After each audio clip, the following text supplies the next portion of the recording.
अस्सलाम वालेकुम नाज़रीन, मैं हूँ सलवा हसनैन। आप देख रहे हैं सूर्या न्यूज़। आइए नजर डालते हैं आज की अहम खबरों पर। कराची सूर्या न्यूज़ में मजीद अपडेट करते हैं। कराची से bureau chief journalist Mohammad Farooq बरड़ू कादरी की रिपोर्ट के मुताबिक district central police new Karachi industrial area police का स्ट्रीट क्रिमिनल्स के साथ मुकाबला। दो तरफा फायरिंग के नतीजे में 2 डाकू जख्मी हालत में गिरफ्तार। New Karachi industrial area police mobile इलाका गश्त पर मामूर थी।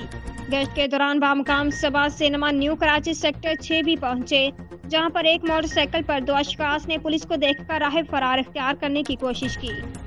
पुलिस के ताक़ुब के बाद मुलजमान ने पुलिस पार्टी पर जान से मारने की नीयत से फायरिंग शुरू कर दी। पुलिस ने हिफाजत खुद इख्तियारी में जवाबी फायरिंग की और बरवक्त कार्रवाई करते 2 मुलजमान को जख्मी हालत में गिरफ्तार कर लिया। गिरफ्तार जख्मी मुलजमान की शिनाख्त सागिर वल्द मुनीर हुसैन और ताहिर अली वल्द मोहम्मद तारिक के नामों से हुई। गिरफ्तार मुलजमान के कब्जे से 2 अदद 30 बोर पिस्टल लोड मैगजीन, बमा राउंड, 2 अदद मोबाइल फ़ोन, हैंड बैग, शिनाख्ती कार्ड और मोटरसाइकिल बरामद हुई। गिरफ्तार मुलजमान का रिकॉर्ड चेक किया जा रहा है।